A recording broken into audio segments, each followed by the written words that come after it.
আল্লাহ তাআলা বলেছেন আত্মহত্যা করবা না, হারাম। যে ব্যক্তি আত্মহত্যা করে তার জানাজা কোন আলেম তার জানাজা পড়াবে না। সামান্য সলিমুদ্দিন কসিমুদ্দিন জাতীয় কয়েকজন লোক যাবে আর একটা মুয়াজ্জিন জানাজা পড়ায় কবরে ধুয়ে দেবে।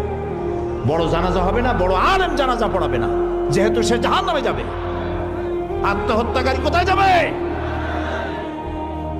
কিন্তু এই যুবক পোলাপানগুলি ওরা তো বোঝে নাই, ওদেরকে বুঝানো হইছে যে তোমরা যদি এই কামটা করো একেবারে বেহেশত তো যাবাই, মরার সাথে সাথে আল্লাহর সামনে গিয়ে হাজির হয়ে যাবে।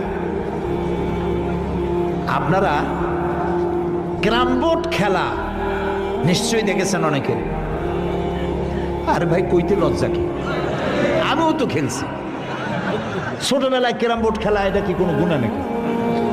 আমিও খেলছি। ক্যারাম বোর্ড খেলাটা কি? বোর্ডের উপরে কতগুলি এরকমের গুটি থাকে, একটা থাকে লাল, ঠিক না? এখন বোর্ডের উপরে এই গুটিটা আমি মারতেছি, সামনে আর একটা গুটি, কিন্তু সামনের গুটিটা আমার মূল টার্গেট না।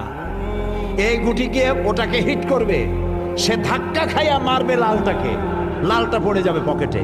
কিন্তু যে লালটা পকেটে পড়লো ওই বেচারা জানলো না যে আসলে মূল ধাক্কাটা কে মারছিল। কাজে এই যে যুবক পোলাপানগুলি ইসলামের জন্য জীবন দিতে, জীবন দেওয়া সহজ ব্যাপার না। কত বড় নেশা, পাগল বানায় এদেরকে, মরবার জন্য এসেছে, মরবে সে। একজনে নাকি মোষ খুব বড় ছিল, হাত দিয়ে মোষ এরকম উঁচা করিয়া তারপরে মদ খাইতেছে বহুত কষ্ট করে। তারপরে লোকেরা বললো তো তুমি এত কষ্ট করে মদ খাইতেছো কেন, হাত দিয়ে মোষ এত উঁচা করিয়া? কয় যে ওলামাদের কাছে শুনেছি কিছু পান করার সময় মোষ ভিজলে তা নাকি মকরু হয়। ও খাইতেছে কিন্তু মদ।